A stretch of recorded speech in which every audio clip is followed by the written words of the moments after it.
Muito bem, senhoras e senhores, estamos aqui em mais um Mercado Business pela sua Play Hits TV.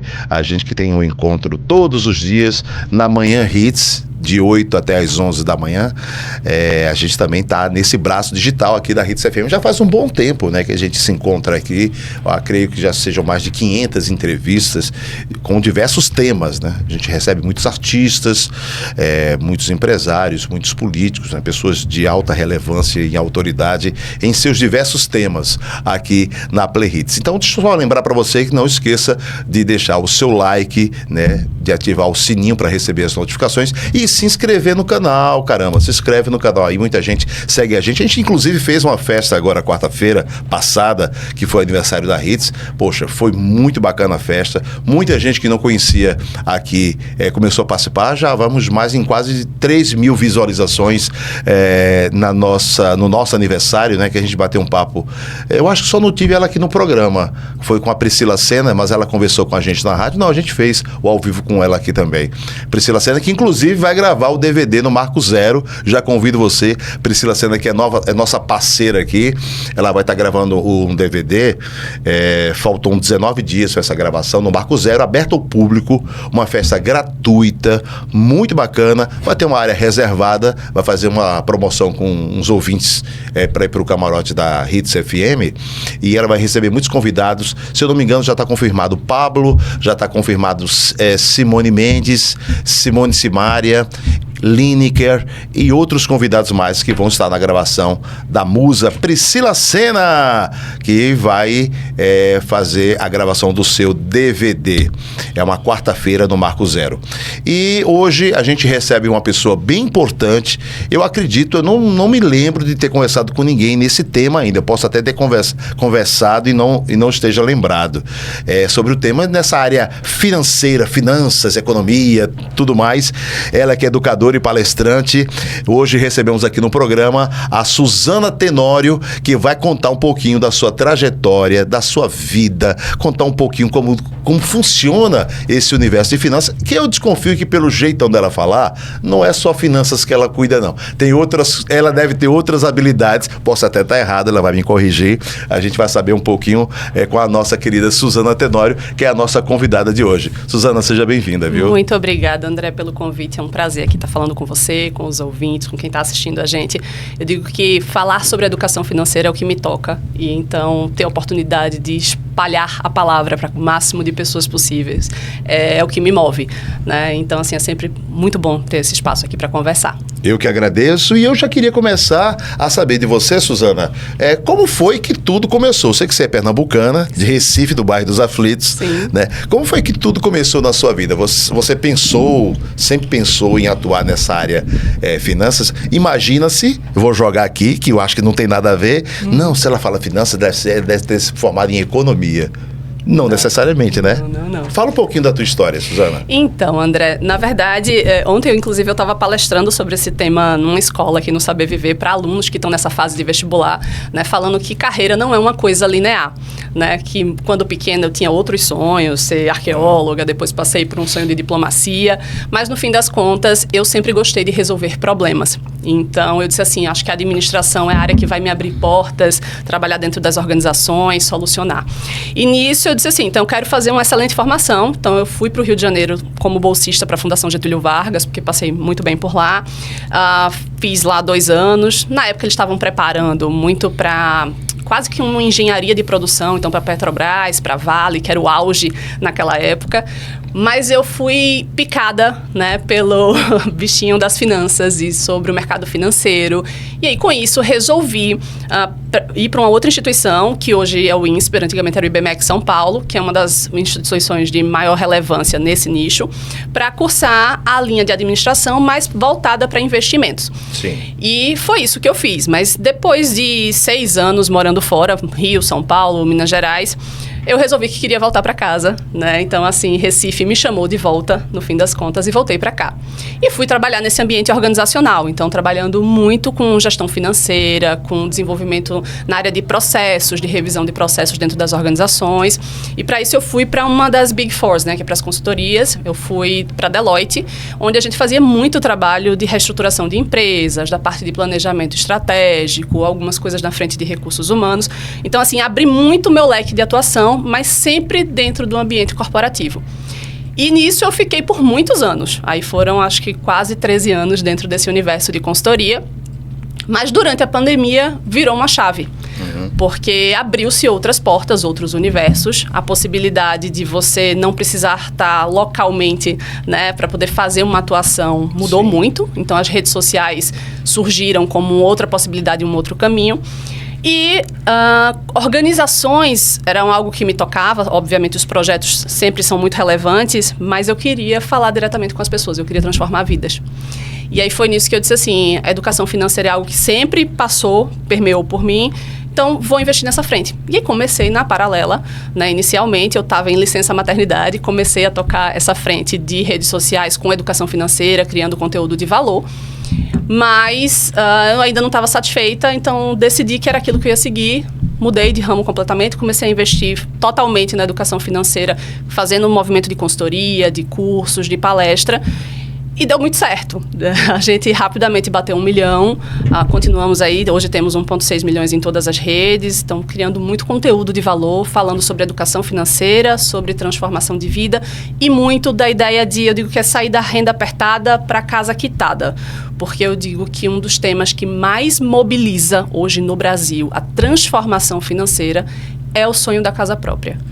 E a casa própria, ela vai além. Porque aquelas famílias que têm a sua casa própria, elas conseguem reinvestir na própria família.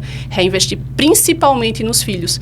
E eu digo que isso muda uma sociedade. Então, eu digo que o meu propósito é tirar as pessoas do vermelho, da renda apertada e ter a sua casa quitada. É isso. Isso é importante demais. Mas eu acredito que nem sempre tudo foi assim, né? Como é que era em casa, voltando ainda para a sua vida pessoal... Porque acredito que através da sua vida pessoal serve de inspiração para muita gente que pensa também, não só absorver teus conteúdos, que são de extremo valor, mas também se ver no empoderamento da possibilidade, porque eu não, uma mulher também posso ser, que nem a nossa querida Suzana Tenório. Mas teus pais, eram isso que eles queriam para você ou não? Não, minha filha, eu não estou criando filha para negócio de financeiro, não. Você vai ser professora, não, você vai ser advogada. Como é que era quando você se decidiu realmente levar esse tema a sério, como a tua vida profissional, a reação dos teus pais? Olha, foi muito de apoio, na verdade, tá? Meu pai é funcionário público, é da Polícia Civil, então, assim, é uma pessoa que tem uma formação muito diferente. Eu acho que ele não imaginava a filha dele seguindo a carreira dele. Também é educador, então trabalhava como educador físico. Então, a educação em si era algo que eu tinha dentro de casa, de ensinar, de passar à frente conhecimento, isso a gente já tinha. E a minha mãe, ela trabalhava em empresas, sempre foi nesse nicho. Então, assim, eu tinha alguém para quem olhar e dizer assim, ó, esse caminho aqui eu sei que tem caminho, dá certo, posso seguir. Mas, assim, sempre muito incentivadores do que eu quisesse, o que você pode tudo, né? Eu acho que esse é muito importante falar para todas as meninas, para todas as mulheres. Eu estava ontem com um grupo de meninas, então eu disse assim, olha, você não tenha vergonha de ocupar o seu espaço. Faça o que for necessário e você não vai estar pronto se você não tentar. Então, faça, coloque a cara a tapa, vá remando, vá que você chega lá. Então, eu digo que assim, eu aprendo todos os dias, no fim das contas. Entendi. E o que foi que te motivou, assim, de fato, Suzana, a enveredar por esse tema de finanças, assim? Você pode dizer que isso aí é como se fosse o teu propósito de vida? Certamente. Eu sempre gostei de números, tá? E como eu disse, eu sempre gostei de resolver problemas. Mas eu sentia falta de resolver o problema do indivíduo, o problema da família.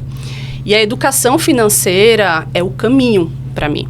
Eu digo que dinheiro, ele passa por todos os aspectos da vida de uma pessoa. E que se você não domina essa habilidade, que é uma habilidade hoje essencial para qualquer pessoa, você está deixando de lado um aspecto fundamental daquilo que vai te permitir crescer, que vai te permitir ser mais.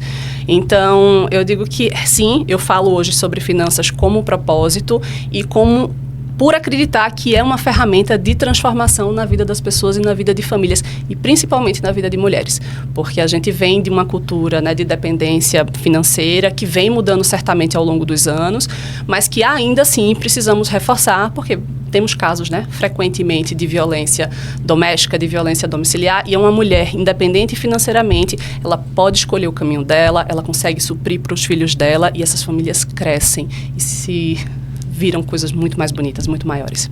E, Suzana, assim, pela sua experiência, na sua opinião, o que mais te proporcionou ter toda essa prática, toda essa experiência? Foi a academia ou a experiência de mercado? A experiência de mercado.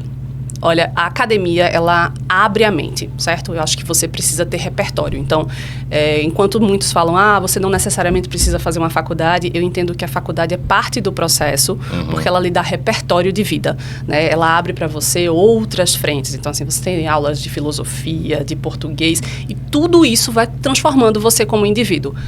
Mas a prática, o atender continuamente famílias, mulheres, entender os problemas do indivíduo, entender quais são as dificuldades que ele está passando, de gerir o próprio dinheiro, de conversar com o marido sobre o dinheiro, é essa troca que me permite amadurecer e me tornar uma profissional melhor para executar aquilo que eu faço.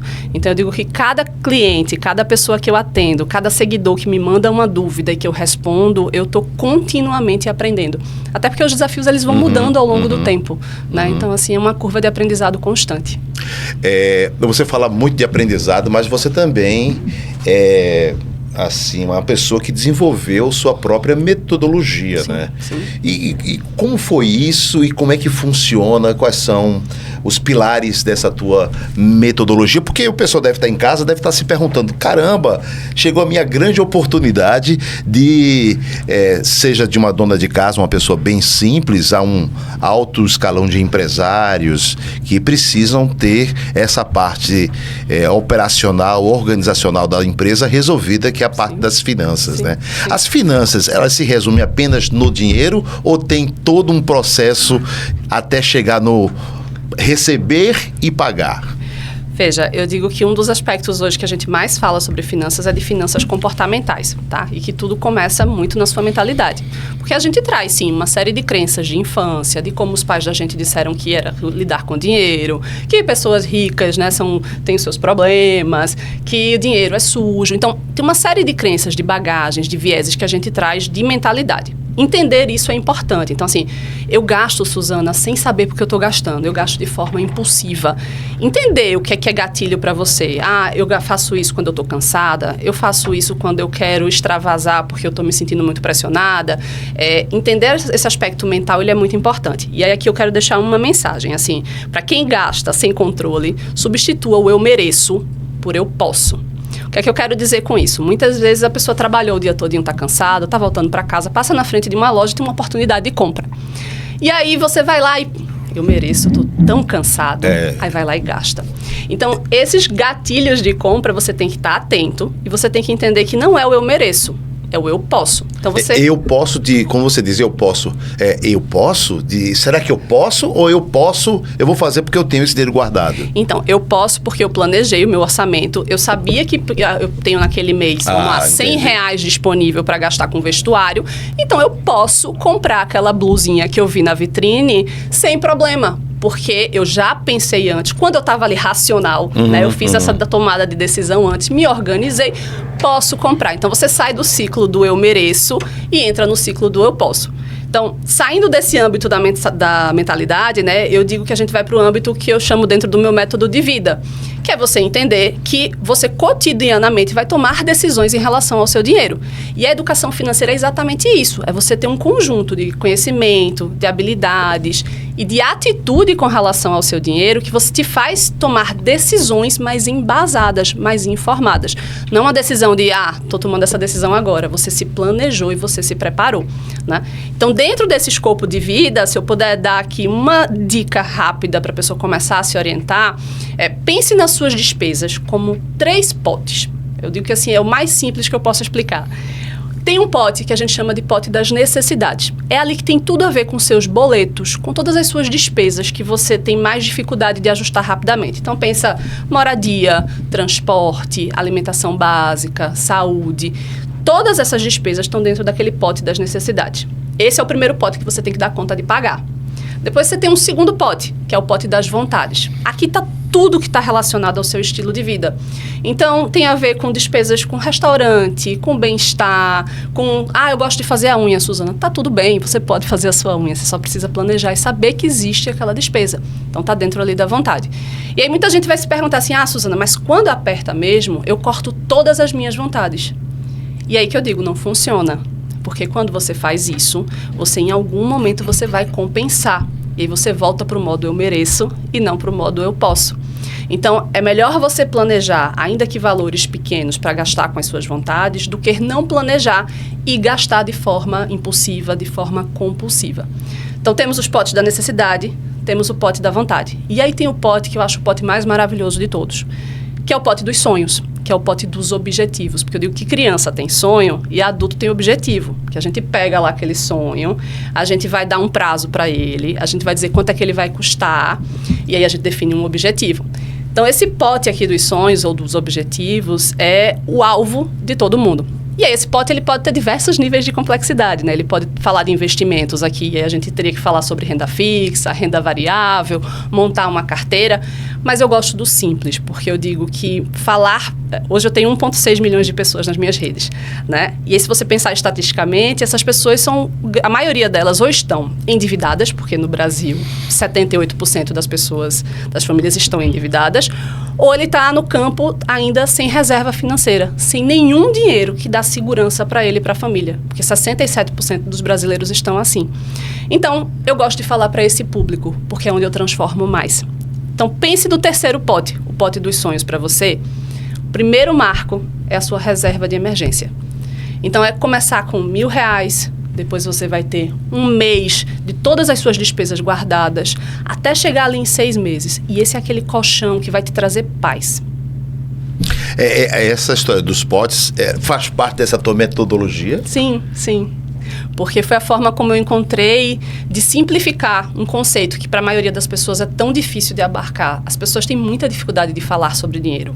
As pessoas têm medo, as pessoas têm vergonha, tem muito tabu. Verdade. E aí isso começou muito também numa relação de passar a educação financeira para minha filha, né? Eu já tinha o meu método estruturado e aí eu aperfeiçoei ele com a ideia da gestão de potes, porque eu tive que criar um método que se aplicasse a ela também, para a hora de gestão da mesada dela. Porque eu digo assim, se tem uma coisa que faz com que mude o comportamento de adultos futuros, é a gente começar desde pequeno, eles entenderem que eles também têm os potinhos dele para administrar. O potinho da necessidade, o potinho da vontade e o potinho dos sonhos. E aí, quando a gente começa isso desde cedo, é muito mais fácil você ter um adulto que tem uma relação muito mais saudável com o dinheiro. Então, nas minhas consultorias e nas mentorias, eu oriento muito aos meus alunos a terem um momento em família. Então, você vai parar 20 minutos da sua semana para olhar as suas despesas, olhar como é que está o saldo da sua conta. E muita gente tem medo de fazer isso, tá? Tem gente que não para olhar nem como é que está a conta, porque sabe que está negativa às vezes no cheque especial e não quer parar para olhar aquilo. Então, encarar faz parte da mudança. Então, faz esse momento, 20 minutos da sua semana para você encarar a sua vida financeira. E aí, não só isso, aí você pega e faz isso também com os seus filhos. Porque você começa a passar para eles uma outra forma de lidar com o dinheiro, uma outra forma de se relacionar com um tema que, como eu disse, passa por todos os aspectos da nossa vida. E eu imagino que você deve ter, com tanta experiência que você tem, com métodos seus próprios desenvolvidos, você deve ter suas referências, né? Quem são suas grandes referências nessa área de economia, finanças? São pessoas aqui do Brasil, internacionais? Quem são, assim, as pessoas que você lê sobre e vai buscar, assim, uma referência mesmo, claro, né? Claro. Todo mundo tem um pouco de inspiração. Sem dúvida. Veja, tem um escritor internacional e, assim, Sim. ele é muito questionado às vezes porque ele é bem drástico, tá? A política dele é corte seu cartão de crédito, porque aquilo ali não está trazendo nada para você. Eu não penso da mesma forma em todos os aspectos, mas ele foi a pessoa que me despertou para que, o Dave Ramsey, que o simples funciona na gestão financeira. Que se a maioria da população fizer o arroz com feijão, a gente leva, não é só algumas pessoas não, é o país para um próximo nível. Porque a gente começa a construir reserva nas famílias, a gente começa a ter segurança. Então, assim, ele foi um cara que me influenciou muito nessa frente. De dizer assim, ó, não precisa ser tão difícil falar de dinheiro. Porque como eu estava dentro da universidade, dentro de um ambiente onde só se falava de investimento, onde se formou... A maioria dos meus colegas hoje trabalham na Faria Lima, né? Trabalham em grandes bancos. Só que existe um distanciamento entre esse 1% que fala para os investidores, que fala para os grandes empresários, que fala para quem tem capital de verdade e 98% da população. Então, o Dave mostrou para mim que, assim, existe um caminho diferente que eu posso falar sobre dinheiro, mas falar para muita gente. E para falar de uma forma que transforma. E aqui no Brasil, eu gosto sempre de acompanhar o trabalho de outras mulheres que também falam sobre finanças, porque nós ainda somos minoria nesse campo. E eu gosto muito da Luciana Seabra, ela faz um trabalho maravilhoso nessa frente de previdência, de organização com fins de aposentadoria, então ela faz um trabalho sensacional. Fora ela, tem a Marília, que é da Nord, que fala muito sobre renda fixa, porque eu digo que, assim, os desafios da gente começam no básico. Então, é falar sobre renda fixa, as pessoas entenderem como funciona um tesouro, como é que funciona uma conta remunerada, uma caixinha, um cofrinho. Porque se eles começarem a utilizar esses instrumentos, a gente já está, anos-luz. Muita gente deve estar se perguntando se esse básico que você fala, esse feijão com arroz, é a técnica dos 3 potes ou não? O que seria esse básico? Veja, o básico você tem que ter muita clareza de quanto é a sua entrada. Porque muita gente diz assim, Suzana, meu salário é 5 mil. Seu salário não é o que entra na sua conta. Primeira coisa, se você é CLT, vá lá no seu Olerite e veja o que é que caiu na sua conta, porque você vai ter uma série de descontos. Então, primeiro, que você tem que planejar a sua vida, não é para aquele número ilusório, é o número real, é quanto efetivamente cai na sua conta. Se você é autônomo, já é diferente, porque você vai ter oscilação de renda. E aí, eu tenho uma outra abordagem, que eu digo que assim, olha, quem é autônomo, ele vive entre picos e vales. Então, ele vai ter aquele mês de uma excelente entrada, mas ele vai ter aquele mês difícil, que muitas vezes o cliente desmarcou. Eu fiz uma palestra essa semana para corretores, e é isso. Eu vi alguma coisa mob. Isso, MB Summit Brasil. Então, assim, eu vou estar em setembro no Conecta, que é o maior evento do mercado imobiliário da América Latina, falando também sobre esse tema, porque os profissionais que trabalham como assessores, agentes e corretores são profissionais autônomos, na grande maioria, né? Então, tem essa renda que oscila muito. Então, um mês eu estou super bem, no outro não está tão bom. Então, como é que você faz para se planejar se você não tem uma renda certa, né? Muita gente fica nessa dúvida. E aí, o que eu digo é o seguinte, você se torce para o melhor, mas você se prepara para o pior. Então, você vai pegar ali os seus meses de pior faturamento e você vai organizar o seu estilo de vida para caber ali, no pior cenário. E aí, sempre que você tiver um extra, aí esse extra vai para as suas reservas, é para onde você vai guardar para garantir que naquele mês que foi ruim, você já está resguardado. Então, assim, falar sobre dinheiro é você ser estratégico. Você tem que se planejar antes e viver ao longo do mês, né? Então, assim, toda semana você para, reavalia, toma decisão. Próxima semana faz a mesma coisa. Então, não dá para deixar correr, né? É você se planejar previamente. Então, entenda muito bem quanto entra na sua vida, tenha certeza das suas receitas. Quando a gente fala das saídas, que são as despesas, utilize o método dos potinhos para você gerenciar. E o seu foco é em fazer esse pote 3 encher, que é o pote dos seus sonhos. E o que é que você faz? Primeiro, você tem que cumprir ali a reserva, que é o que a gente chama de reserva de emergência, que é o que vai garantir você qualquer imprevisto, um carro que quebra, um cano que estoura, um problema de saúde na família. E feito ali aquele seu colchãozinho de segurança, aí você começa a ter outros objetivos. E aí o que é que eu falo muito, né? Eu falo muito sobre o sonho da casa própria, porque eu digo que ele é uma grande ferramenta de dar para você um propósito. Porque se eu disser a você, guarda dinheiro, você não vai fazer. Aquilo ali não lhe mobiliza. Então eu digo, na reserva de emergência, se você está com dificuldade de enxergar aquilo como algo positivo, dê o nome do seu filho, coloca lá no potinho Ricardo, Maria, Joana, porque você vai entender que aquilo ali é para garantir a escola do seu filho, o plano de saúde, a comida, quando o dinheiro que era para ter entrado não entrou como previsto. Então, a reserva tem esse primeiro marco. O segundo marco e aí eu recomendo isso para a grande maioria das pessoas, assim, diferente de alguns profissionais do mercado, né, que focam muito mais na questão do investimento, eu digo que o sonho da casa própria é um sonho que deve ser moldado e colocado para frente, porque no Brasil a gente tem hoje instrumentos que permitem à pessoa comum ter a casa própria com uma excelente taxa de juros, com subsídio muitas vezes. Então, assim, 2025, inclusive, é um momento, assim, excepcional, porque a gente teve, inclusive, uma ampliação do Minha Casa Minha Vida para rendas de até R$12 mil. Então, a gente está falando aqui de 95% da população se enquadra no Minha Casa Minha Vida. 12 o casal ou uma pessoa só? A receita da família. Que de 12 mil reais, juntar os dois. Até R$12 mil, a pessoa se enquadra, a família se enquadra dentro de um Minha Casa Minha Vida. E você tem taxas de juros aí que vai nominal até 10% ao ano. Considerando o mercado de juros da gente, sim, fantástico.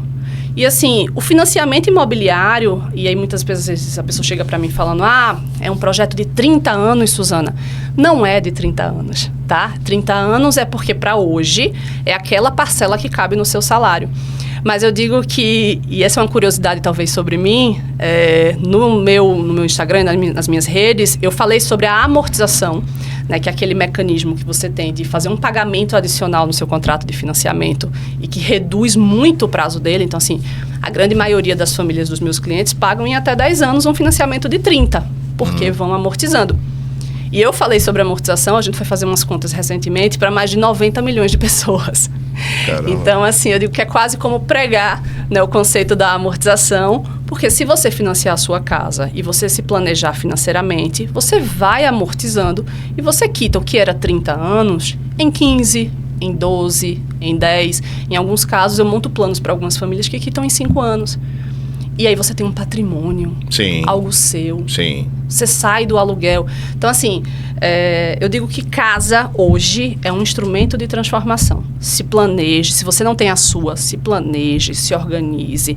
Avalie os caminhos, porque tem caminhos, às vezes, até sem entrada. Porque você pode fazer isso, uma entrada junto à construtora. Você pode ter subsídio suficiente. E isso muda o jogo. Tem uma vertente do mercado, Suzana, que fala que, obviamente, você já deve saber sobre isso, e eu já entendi que você deve ser totalmente contra essa possibilidade. Que dizem que é melhor alugar do que comprar casa própria, né? Fazem contas, né? Sim. Beleza, comprar casa própria, sim, né? Sim. Mas aí tem a questão do aluguel, porque eu alugo eu não vou pagar, IPTU não vou pagar, isso e aquilo outro, né? Mas também você nunca vai ter um patrimônio, mas também eu não vou ter, mas também não vou ter. O que eu pagaria de IPTU, se eu juntar durante tanto dia, eu compro uma casa. Sim. Enfim, como é que você enxerga e o que é que você pode dizer para aquelas pessoas que dizem, não compre, alugue, não alugue, você é louco, você tem que ter sua casa própria. Como é que fica isso no seu olhar? Veja, o aluguel, esse cálculo de que o aluguel ele é mais interessante do que você comprar a sua casa, é para quem já tem dinheiro acumulado. Então, se você tem dinheiro acumulado, você vai investir e o seu dinheiro vai ficar rentabilizando, ótimo. Mas essa não é a realidade de 98% da população. A maioria das pessoas não conseguem constituir nem a reserva básica. Se você sair fazendo uma enquete na rua, quantas pessoas têm R$1.000 guardados? Então, veja, primeiro que a casa é um agente de motivação. Você ter o sonho, você ter a sua própria casa, é um motivador para você sair de casa, trabalhar e juntar dinheiro. Para a grande maioria das pessoas é. Não só isso. Dentro de um financiamento imobiliário, por exemplo, um outro ponto que eu acho super importante falar. Se você tem filho, certo? Se você morrer amanhã, todo financiamento imobiliário tem seguro. Você morre, a casa é quitada, seus filhos estão lá cobertos, com patrimônio, um teto garantido. Agora, você mora de aluguel. Você falece, se sua esposa não tiver renda, se seu marido não tem renda, e aí? Vai todo mundo para fora. Então, assim, eu acho que esse universo do aluguel e investir é muito bom, é para alguns casos muito específicos. Para a grande maioria da população, compre a sua casa própria. Primeiro que você vai se organizar para fazer isso, você vai se planejar, porque se você não tem um alvo muito claro, você consome mesmo. O mais comum é as pessoas vão subindo de salário e aí vão subindo o padrão de vida junto. E aí acaba não construindo nada. Aí ali pelo menos você tem a sua casa. você garantiu a sua família, você garantiu proteção e financeiramente faz sentido. A gente tenta, olha, para Minha Casa Minha Vida, sendo muito sincero, para os faixas 1 e faixa 2, principalmente, que ainda tem subsídio, então a gente está falando aí de famílias de até R$ 4.700 de renda, tem subsídio, gente, tem um dinheiro extra que é fornecido para que você utilize para bater o valor do seu financiamento. É fantástico. Com taxa de juros ali entre 4%, 5% até 7%. É muito baixo. Então, é muito mais uma questão de se planejar para tirar esse sonho do papel, tá? E não esperar o momento certo. Ah, Suzana, não, daqui a alguns anos eu vou fazer isso. A gente está num momento em que tem verba para isso, em que existe dinheiro disponível para crédito no mercado. Então, se planeje agora, se organize, analise se você não consegue já fazer uma transição do seu aluguel para sua casa própria. Não espere demais não, tá? Assim, o Minha Casa Minha Vida em 2024 foi responsável por mais da metade de todos os lançamentos imobiliários do país. O objetivo do governo até 2026 são 3 milhões de casas fornecidas. Então, assim, é uma oportunidade de ouro. Tem oferta no mercado, tem o crédito disponível. Então, assim, se organize, se planeje e tire esse sonho do papel, porque eu acho que faz diferença e transforma de verdade a vida de famílias. Inclusive, não sei se você concorda, Suzana, essa questão de você ter o financiamento da casa própria, ela também serve como, digamos assim, como o remédio que você precisa para forçar você a juntar aquele dinheiro.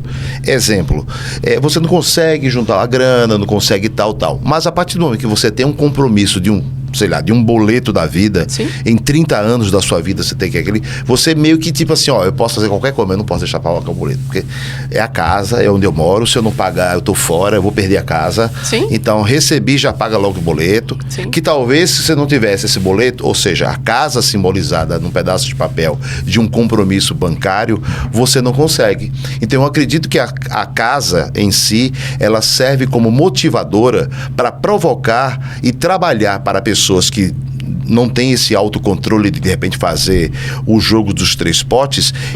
A casa é um dos potes já transformados físicos que você já está até usufruindo.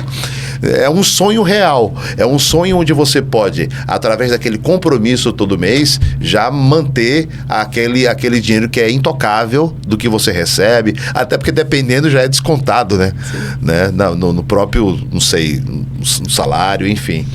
Eu vejo isso como uma fonte motivadora também, né? É isso, André, assim, é o dar nome a um objetivo, entendeu? A casa vira o objetivo. E aí você está comprometendo um dinheiro que já iria eventualmente para um aluguel e para outros gastos para você fazer essa construção desse patrimônio. E é uma construção de um patrimônio que ainda por cima tem um seguro que protege a sua família, tem uma série de outros aspectos, né? Dentro desse aspecto de seguro, eu gosto de falar porque esse acho que é um ponto importante. Por exemplo, tivemos as enchentes do Rio Grande do Sul, certo? Muitos imóveis foram afetados.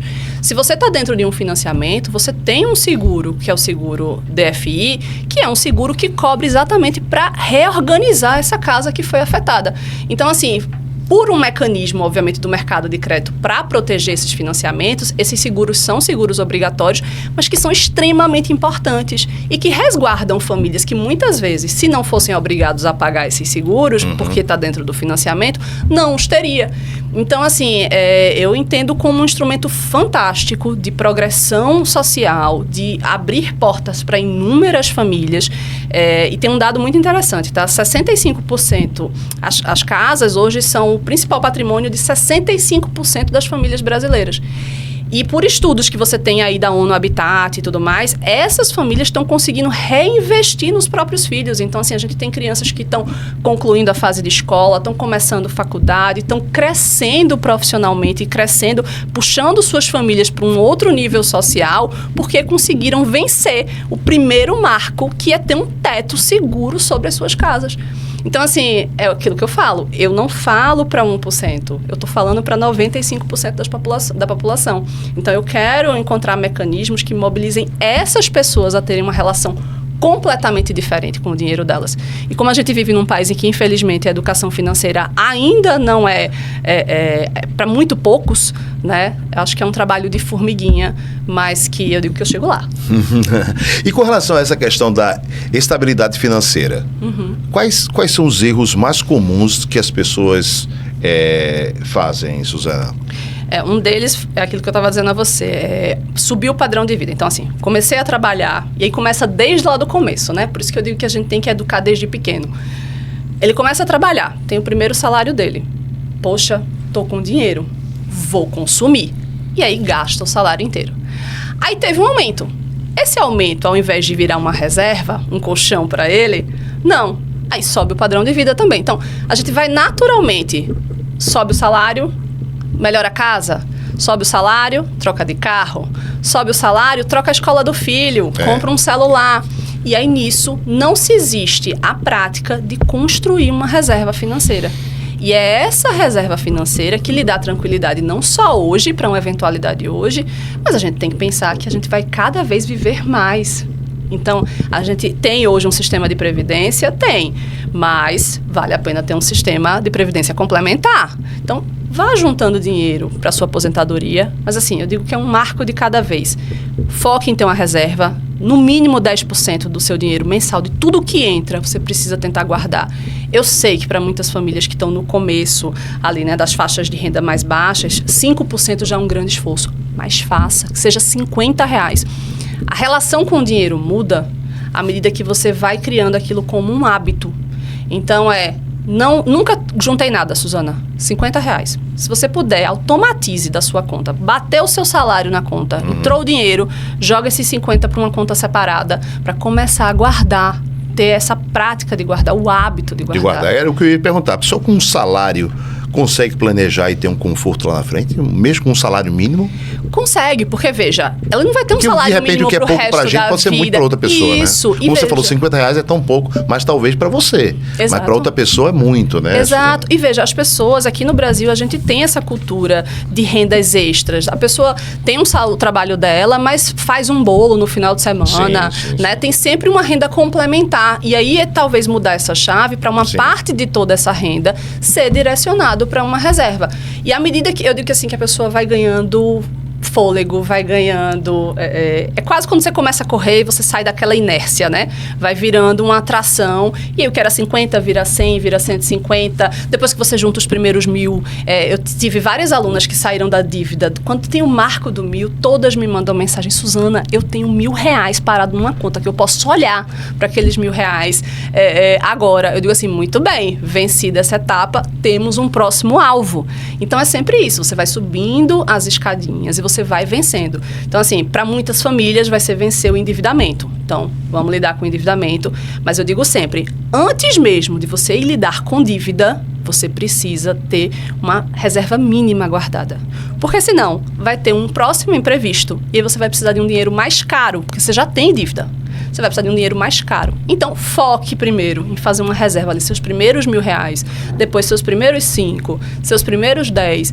Aí depois você lida com dívidas mais problemáticas que já não estão negociadas. Então, assim, entender que a educação financeira é você ir subindo uma escada, um degrau de cada vez. E para a grande maioria das famílias, elas estão lá no comecinho ainda da escada. A gente está batendo um papo aqui com a Suzana Tenório, ela que é especialista, educadora e palestrante nessa área de finanças, né? Suzana, você falou da questão, a pessoa guardar R$1.000. Existe um sentimento dos primeiros R$5.000. Tem essa história, que você junta 5, poxa, se você juntou 5, você consegue juntar 10. Então, até você chegar, eu estou falando desse número 5, mas me corrija, pode ser os próprios R$1.000. Chegou em 1.000, para você ir para 5 é rapidinho. Né? Esse processo é um gatilho mental, é impressão. Como é que é isso aí? Olha, eu digo que cada marco tem que ser celebrado. Para a grande maioria das pessoas, 10.000 é um marco complicado. Quando chega ali, passou dos 10, o que é que acontece, tá? A pessoa foi juntando os 1.000, beleza, consigo fazer, porque às vezes a pessoa faz até um movimento dentro de casa, vende umas coisas que tá parado e juntou os primeiros 1.000. Mas que bom, celebre que você juntou os primeiros 1.000. Os 5 parece que chega rápido. O 10 é remado. Você vai. Quando chega nos 10, qual é um problema que acontece, tá? A pessoa juntou 10, aí na cabeça dele, poxa, eu consegui um negócio assim que pra mim parecia impossível. Aí aparece aquela tentação de tipo assim, tem uma moto aqui que tá com uma oportunidade pra eu comprar. E aí eu só vou precisar pegar 3 mil desses meus 10 pra poder dar essa entrada. Aí a pessoa vai lá, tira da reserva pra comprar uma coisa que deveria ter sido planejada. Só que agora, pensa que para comprar essa moto, ele parcelou uma parte, provavelmente, dessa moto ou um financiamento. Então, daquela capacidade que ele tinha de ampliar essa reserva, ele comeu um pedaço, porque agora ele tem uma parcelinha ali para pagar mais.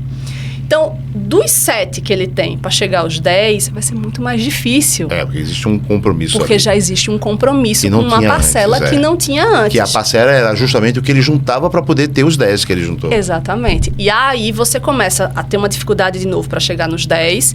E aí, às vezes, quando chega nos 10 de novo, agora é o celular. Aí eu vou trocar o meu celular, aí você botou outra parcela. Então, dos 10 para os 15, 20, é bem difícil. É onde as pessoas têm uma grande dificuldade.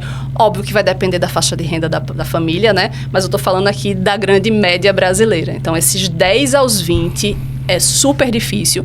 E aí, o que todo mundo fala, e eu concordo plenamente, é que assim, quando você bateu ali no marco dos 100, amigo, aí pode sonhar com 1 milhão, porque você já desenvolveu a cabeça, a mentalidade, você já quebrou uma série de paradigmas, você já aprendeu o jogo do dinheiro. E aí é virar a chavinha, trabalhar muito e construir, porque dá para chegar lá. Mas também esse juntar esses objetivos de 1.000, 5, 10 ou 100 mil reais, só juntar é importante. Mas existem formas e técnicas de deixar esse dinheiro juntando em algum lugar que vai acelerar, que vai potencializar o aumento dessa expectativa de objetivo. Exemplo, conseguir juntar 5. Eu quero chegar nos 10. Eu posso simplesmente deixar os 5 mil em casa. Olha, que uma coisa também, eu sei que você não vai concordar, eu também não concordo, mas eu, assim, você vai me corrigir, mas parece incrível. É meio que um gatilho mental. Pode ser muito psicológico. Obviamente que uma coisa dele estar em casa parado, apenas juntando. Outra coisa está numa aplicação. Sim. Ele vai estar parado do mesmo jeito, parado entre aspas, ele vai estar parado do mesmo jeito, mas vai estar tendo ali fomentos para que ele possa subir de alguma forma, que não dependa apenas do meu esforço de mais de 30 dias, colocar lá mais um pouquinho, né? Que é onde a gente vai chegar, onde se aplicar esse dinheiro hoje, quais são os espaços mais adequados, que tem de melhor hoje no mercado. Mas você acredita que, Suzana, eu acho que você não faria isso, porque você tem muita experiência, mas eu tive uma experiência, eu vou falar de mim, e que a gente começava a guardar um dinheiro e ver o dinheiro sendo guardado. Sim. Ele fazia uns bolinhos de dinheiro assim, epa, aqui tem 1.000. Rapaz, tem que ter mais 2 desses aqui para fazer 3 mil. O ver o dinheiro estava até numa caixinha assim mesmo, representando um cofre e tal. Sim. Isso motivava tanto, virou como se fosse uma mania, um vício. Quanto mais eu guardava, mais eu queria ter. Exemplo, quando eu via 2 bolinhos de dinheiro assim, havia 3, assim, 3 é o número 1, é bom 4, 1.000 mais 1.000 aqui, aí fica legal. Mas seria tão bom um aqui, para fazer os 5. Isso é impressão minha. Eu sei que pode ser uma coisa boa, você pode fazer a mesma coisa e o dinheiro ainda rendendo. Sim, sim. Por mais centavos ou R$1 que seja, é alguma coisa, né? Sim. Como é que você vê isso? Então, tem uma coisa que a gente chama de maturidade financeira e tem a ver com um processo de você ir construindo essa relação com o seu dinheiro, tá? Então, por exemplo, quando a gente está falando com criança mesmo, com a minha filha, no processo de educação, até ali os 10 anos, o potinho que eu tô falando para você, imaginário para o adulto, para a criança ele é um pote literal e ele é um pote transparente. Por quê? Porque na hora que você dá lá R$5, R$10 para o seu filho, ele precisa ver aquele potinho enchendo. Porque ele precisa entender que o dinheiro, até porque hoje a gente em dia lida com dinheiro digital, né? Ele precisa entender que o dinheiro se acumula mesmo. Aquele dinheiro, na hora que você vai botando 5 esse mês, 10 no próximo, 15, ele vai juntar e vai ter um bolinho de dinheiro. E, inclusive, tem esse aspecto motivacional. Então, um dos potes da criança, que é o pote dos sonhos, ele vai enchendo com um projeto de tipo, a gente vai fazer uma viagem. Então, na hora que esse potinho estiver cheio, você vai poder viajar. Então, a gente cria esses marcos visuais para a criança. O adulto, se você precisar, e aí eu digo que a gente fala de finanças pessoais porque ela representa o que aquela pessoa, aquele indivíduo tem de bagagem com o dinheiro. Então, para muitas pessoas, pode ser que ter R$1.000 dentro de casa, guardado ali, uma notinha em cima da outra, vá ser o motivador dele. Tá tudo bem, minha gente. Eu acho que tem que ser o que funciona para você. Agora, depois dos 1.000, comece a fazer isso dentro de uma reserva financeira. Por quê? Porque ali o seu dinheiro, o banco vai pagar um pouquinho para você. E aí aquele 1.000 vai virar 1.010, depois vai virar 1.020. Na hora que você botar mais 100, vai virar 1.125. E aí você coloca o que a gente fala, que todo mundo diz, né? Que é fazer o dinheiro trabalhar para você. Então, se você inicialmente nesse processo precisar fazer esse movimento de tangibilizar, né? De tornar palpável o dinheiro, tá tudo bem, você pode ter esses primeiros R$1.000. Mas depois disso, comece a investir, porque é a forma como você tem de fazer o dinheiro trabalhar para você. É assim que você vai enxergando o potencial, e aí você passa dali do limiar dos 10, dos 20, Sim. dos 100, né? E aí se a gente tiver que falar, assim, desses investimentos iniciais, que é a realidade da grande maioria, não precisa complicar. Então, a maioria hoje dos grandes bancos já tem o que a gente chama de um CDB de liquidez diária, que é o quê? É um dinheiro que você pode pegar a qualquer momento. Porque o brasileiro ainda tem a cultura da poupança, né? A poupança, você vai lá, na hora que você precisar, você pega o dinheiro da poupança.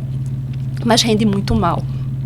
Ainda mais hoje num ambiente de Selic a 15%, não faz sentido você deixar o seu dinheiro na poupança. Tá vendo, Paulinho? Paulinho só guarda o dinheiro na poupança. Eu já disse a você, Paulinho... Já tem caixinha? Já melhorou. Olha, você não me disse isso não, viu? Escondendo o jogo, né, Paulinho? Muito botando dinheiro na Paulinho. Caixinha, né? Aí. No porquinho ali, eu sei. Tô vendo você aí. Era isso que eu ia perguntar. Esse mito, né, das pessoas guardarem...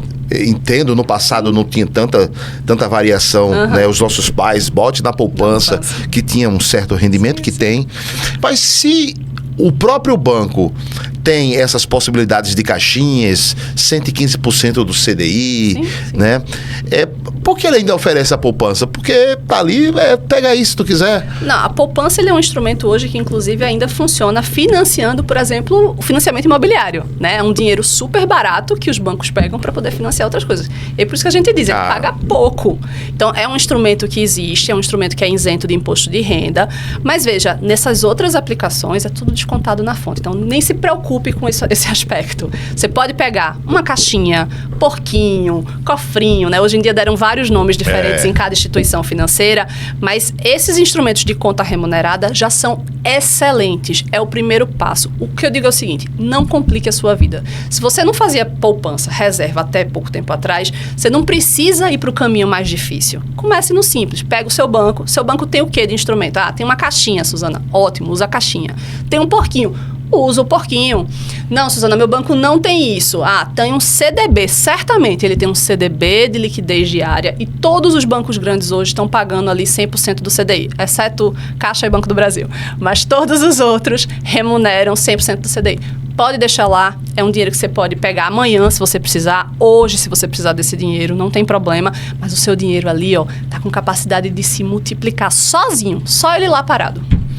E quais seriam as melhores opções hoje? Porque a gente ouve falar de muita coisa, né? CDI, Selic, Tesouro Direto, não sei o que, imobiliário que tem também, né? Sim. Como é que é essa coisa? Tem uns que você pode, mas só pode pegar depois de tanto tempo. Isso. A gente disse que é o seguinte... A gente se arrepende. Meu Deus, agora eu quero pegar no resgatar, não posso mais, tô liso. Botei lá achando que eu ia... Pois é. É por isso que eu tô dizendo a você, veja, a reserva, vamos falar do potinho dos sonhos, tá? O potinho dos sonhos vai começar com a sua reserva, certo? Sua reserva é até 6 meses do seu custo de vida. Então, tem bastante dinheiro para você juntar até encher esse potinho número 3. Esse dinheiro é um dinheiro que ele tem que estar disponível para você na hora que você precisar para qualquer emergência. Então é isso, caixinha, cofrinho, porquinho, um CDB de liquidez diária. O que é um CDB? É um título de dívida, o banco dizendo assim, você me empresta um dinheiro? Aí você diz, empresto, tome aqui, meus R$10.000 vai ficar guardados com você. Então, você fica como se fosse um título, um contrato de dívida com o banco. Só que não tem nada de papel, mas hoje em dia é tudo digital. E aí, você emprestou o seu dinheiro para o banco e o banco está dizendo a você, na hora que você precisar, eu devolvo para você e pago X por ter pego esse dinheiro emprestado. é isso. Isso é um CDB, é você emprestar dinheiro para o banco e ele vai pagar você de volta, dando um dinheiro a mais porque você emprestou dinheiro para ele. Sim, certo? Então, essas são as opções de CDB. Dentro ainda da reserva de emergência, qual é a outra opção que você tem? O que a gente chama de Tesouro Selic, que é o quê? É você emprestar dinheiro para quem? É emprestar dinheiro para o governo. E essa é a opção mais segura do país, é o Tesouro Direto. Por quê? É o seguinte, se absolutamente tudo quebrar, o último a quebrar é o país. Porque o país emite dinheiro, porque o país tem uma série de outros caminhos para resolver. Então, é o investimento mais seguro que existe no país. E aí, vencida a reserva de emergência, aí você vai ter outros objetivos. Quero comprar um carro, quero fazer uma viagem, quero investir para minha aposentadoria. Então, a partir daí, a gente precisa entender qual é o prazo desse seu projeto. Então, é para 5 anos? É para 10 anos? Né? E qual é o seu perfil? Suzana, eu tenho medo até de tirar o meu dinheiro da poupança. Então, não tem por que eu dizer a você que vai investir em ações, que vai investir em fundos imobiliários, porque você não tem estômago para isso. Né? Então, você precisa ficar em aplicações de renda fixa. Suzana, eu sou um cara assim que gosto de risco, topo tá com meu dinheiro hoje valendo 100% e depois bater 50%. Não tem problema se eu sei que no longo prazo eu vou ter rentabilidade. Aí você pode ir para renda variável. Então, dependendo de quem é você, de qual é o seu projeto, para quando é o seu projeto, é que a gente vai definir qual é o investimento que você vai aplicar. Mas eu digo que eu gosto muito do Tesouro Direto, porque lá eles têm caminho para quem quer investir para a reserva de emergência, para quem quer investir para o longo prazo com o Tesouro IPCA+, para quem tem, Suzana, eu tenho um projeto que vai ser para 2032. Aí lá tem um título, que é você pegando uma dívida com o governo, que vence em 2032. Então, quando chegar lá em 2032, o dinheiro que você emprestou cai de volta na sua conta com toda a rentabilidade que ele vai lhe pagar por aquele período. Então, assim, é uma excelente alternativa para quem está começando nos investimentos, que é uma opção segura e que é algo que consegue entender, porque eu acho que esse é um grande ponto. As pessoas, às vezes, começam a estar seguindo na rede social trocentas pessoas e algumas pessoas estão dizendo invista em Bitcoin, invista em um ativo específico, invista na empresa X. Só que aquela pessoa não entende daquele mercado. E aí investe só na onda. E aí quando o mercado cai, despenca, chegou um momento que ele precisa daquele dinheiro, ele toma um susto, porque ele vai resgatar e resgata com prejuízo. Aí acha que o mercado financeiro não é bom, não funciona. Não é isso, é porque você investiu em uma coisa que você não conhece. Então, assim, só faça aquilo que você se sente pronto a dar aquele passo. Então, o ideal seria você... Eu faço umas doidices, não vou mentir não, eu acho bonito assim, né? Bolsa de valores, mas então R$1,50 não vai matar, não vou comprar esse negócio aqui. Ações da C&A por R$2,37, eu vou comprar. Del Valle por apenas R$1,57, R$1,57, perdi R$1,57, eu morri minha vida. Vamos comprar aqui, aí eu saio. Várias... Sim. Aí quando eu vejo, nossa, eu já tenho R$500 investido na bolsa, eu nem sabia. Eu não gastei esse... olha só, tá vendendo aqui, a Renner tá com aqui R$17. Eu vou comprar, vou deixar para ver o que é que acontece. Até para criar um relacionamento com os bancos, né? Tem esse negócio de você ter várias aplicações. Sim. Mas dessa que a senhora falou, Tesouro Direto e o Selic, eu acho, o CDB e o Tesouro Direto. Tem um qual é o melhor? Veja... O Tesouro os dois Selic, resgatam na hora. Os dois têm liquidez. Tesouro Selic e CDB de liquidez diária, você resgata. CDB é você emprestar ao banco. O banco e outro é outro é você emprestar ao governo. Qual é o melhor, o banco ou o governo? São equivalentes. A rentabilidade é a mesma? É a mesma rentabilidade. Basicamente ali, basicamente a mesma coisa. E aí você está ou emprestando dinheiro para um banco. E veja, quando você empresta para o banco, você tem uma proteção extra, que é o que a gente chama de Fundo Garantidor de Crédito, que é o FGC. E ele garante até R$250 mil. Então, assim, você emprestou R$100 mil para o banco lá no CDB, e esse banco eventualmente quebrou, você tem o FGC, que é um combinado lá de todos os bancos que aportam dinheiro lá, que vai cobrir o seu dinheiro se esse dinheiro, por algum motivo, aquela instituição quebrar. Então, você tem um resguardo tanto do banco que você está deixando o dinheiro, quanto do Fundo Garantidor de Crédito. Então, você tem um respaldo duplo. E o Tesouro, quem está respaldando é o governo, é o Tesouro Nacional. Então, assim, você está super bem resguardado, não precisa complicar.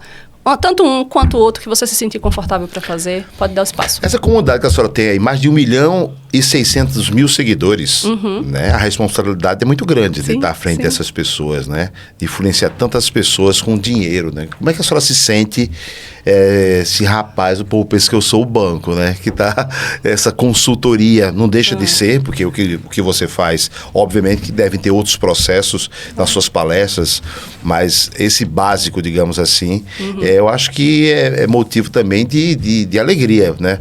Para a senhora se ver assim, ajudando pessoas que não têm a possibilidade, né, através de 1.600.000 pessoas inscritas nas suas redes sociais. Então, André, eu acho assim, eu digo que eu me sinto muito orgulhosa, mas também com uma responsabilidade enorme, né, de trazer informação relevante, de trazer argumentos reais, né, de trazer esperança também para as pessoas de que dá para mudar os cenários. E então, assim, eu reforço muito de estar sempre trazendo informação atualizada, de simplificar ao máximo o discurso, porque assim, eu acho que já tem muita gente falando difícil sobre o tema dinheiro e a gente tem que falar de forma simples, de forma básica. Então, assim, quer que eu suba o nível para falar? Eu posso fazer, mas não é essa a minha intenção, entendeu? A minha intenção é desmistificar tudo aquilo para que a família possa aprender, aquela mulher que nunca fez a primeira reserva, faça a sua reserva de R$1.000, que ela não tenha medo, porque ela confiou, que a Suzana está dizendo para ela, ó, pode fazer, vá lá no seu porquinho, vá lá na sua caixinha, bote os R$1.000 lá, que o seu dinheiro vai rentabilizar, você está segura e você está construindo patrimônio para sua família. Então, sim, eu fico muito orgulhosa, fico muito feliz, agradeço muito sempre o espaço. Eu digo que cada momento que eu agradeço a você também esse espaço, porque falar sobre esse assunto, falar sobre educação financeira, transforma de verdade vidas, e é isso que eu amo fazer. Me sinto muito responsável. E assim, eu digo que lá no nosso Instagram, a gente tem um cuidado muito grande. Eu tenho um time que responde absolutamente tudo que chega. Muitas vezes a gente não tem o contexto todo da história para poder orientar, mas a gente tenta ao máximo dar retorno, dar feedback para os seguidores. E temos de histórias muito felizes de sucesso que a gente recebe de volta, a histórias muito tristes que a gente tenta ajudar da forma que é possível, porque infelizmente a relação com o dinheiro ainda é muito complicada no Brasil. A gente tem muita família endividada, muita gente passando por situações muito difíceis. Mas cada dia eu digo que é um tijolinho que a gente vai construindo, e eu tenho certeza que a gente muda esse país. Com certeza. É muito diferente a realidade financeira aqui no Brasil para dos Estados Unidos, por exemplo. A forma, a cabeça do americano pensa. Estou falando dos Estados Unidos, mas na Europa em si. Pela sua experiência, assim. É muito diferente também o nível que eles já estão do ponto de vista de educação financeira, de número de investidores na bolsa, né? Você já tem um outro nível de conhecimento, de entendimento da necessidade de construção de reserva, de fazer investimentos.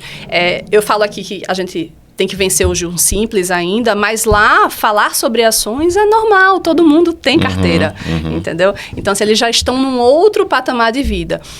Fora que eles vivem num mercado, tanto Europa quanto os Estados Unidos, que o crédito é muito mais barato. Então, você construir patrimônio, você financiar o seu imóvel, você comprar o seu carro, não tem o mesmo custo daqui. E não tem o mesmo custo de se endividar, né? Então, aqui a gente anda um passinho para frente e anda 10 para trás, porque na hora que o cara contrata um crédito e aquele crédito é super caro, ele retrocede anos na vida financeira dele. Então, ele está dando um passo para frente e 2 para trás, um para frente e 2 para trás. Então, é uma luta constante. Então, eu digo que assim, aprender sobre dinheiro também é entender como é que funciona crédito. Sim. Como é que você se endivida, como é que você barateia o seu crédito. Tem muitos degraus a serem vencidos ainda, mas a gente chega lá. Com certeza. Gente, se deixar, a gente vai conversar aqui a tarde todinha aqui. Eu sei que a Suzana tem outros compromissos e eu queria agradecer. Eu vou deixar 2 perguntas propositais só para ela vir de novo aqui, combinar outro dia, para a gente fazer aqui e fazer na rádio também. Eu queria que você falasse, não vai falar, tá? Vai só aguardar para a gente falar depois.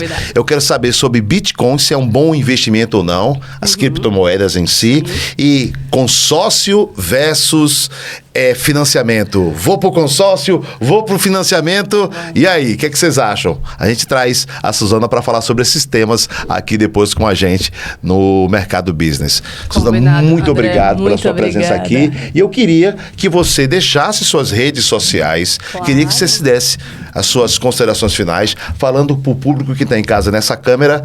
Queria que você aí fechasse aí com chave de ouro aqui esse nosso bate-papo aqui. Pessoal, muito obrigada por ter ouvido a gente até agora. O papo aqui dava para render mais, então volto sim, com certeza, para a gente dar andamento a essas perguntas. Quem quiser me seguir, conhecer um pouco mais do meu trabalho, você pode seguir @susana.tenório. Estamos no Instagram, estamos no YouTube, TikTok, em todas as redes, porque onde eu puder falar sobre dinheiro, eu estou falando, estou desmistificando o tema. Vai ser um prazer ter você comigo. Agradeço já a confiança, porque eu digo que falar sobre dinheiro e topar ouvir sobre esse assunto tem a ver com confiança e espero aos pouquinhos ir transformando vida. E eu digo que é o seguinte, se você aprender uma lição hoje, implemente já na sua vida e passe à frente, porque é a forma como a gente tem de colocar para frente esse assunto de educação financeira e transformar a vida de muita gente. É isso que eu amo fazer. Espero que você seja parceiro meu nesse movimento. Obrigada. Vai ser, com certeza. E ela vai voltar. Eu vou fazer um desafio para ela. Se ela já não tem, eu nem sei, viu? Tô jogando aqui, tô comprometendo muito a Suzana. Rapaz, esse cara tá achando que eu não trabalho, não. Eu tenho mais o que fazer. Além dos meninos em casa, tem um monte de coisa para fazer, né, Suzana? Eu não perguntei, eu acho que não, senão ela teria falado. Ela vai voltar com um livro dela aqui, Suzana. Você tem que ter um livro. Você tem que deixar toda essa sua experiência maravilhosa que você tem escrito para que as pessoas possam ter nas suas mãos, né? Você não concorda que ela deve ter? Ó, tem que ter. Venha da próxima vez. O livro você não tem. Não, André, ainda não. Esse era um dos desafios para esse ano, mas eu resolvi que esse ano a gente ia focar em palestras, porque eu queria ter eu tô no digital, né, muito forte, a gente já está consolidado, mas eu queria estar muito mais próximo das pessoas. Então, para mim, esse ano, meu desafio foi estar num ambiente de palestras, falar dentro das empresas, porque temos dentro das organizações também, acho que esse pode ser assunto para um outro tema, sim, com a NR1 entrando ano que vem, sobre os riscos psicossociais, falar sobre saúde mental e bem-estar financeiro dentro das organizações é algo também que me move. Então, esse ano é um projeto de palestras. Ano que vem, acho que o livro sai e eu volto aqui para mostrar. Vai vir um livro aí. Ano que vem, daqui a 4 meses, acaba tá perto, 2025, tá perto. Quem sabe que as coisas só começam depois do carnaval? Depois de fevereiro, a gente sabe aí. Pode ser. Para as pessoas, mas para ela funciona sem parar. Suzana Tenório, educadora e palestrante, batendo um papo com a gente aqui no nosso Mercado Business, aqui na Play Hits TV. Se você ainda não deixou seu like, curta, compartilhe, se inscreva no canal, que a gente vai estar sempre aqui com outros convidados especiais, como foi a nossa querida Suzana Tenório. Semana que vem, estamos de volta com mais uma série de entrevistas aqui na nossa Play Hits TV. Obrigado pela sua audiência e pelo seu carinho. Tchau, tchau.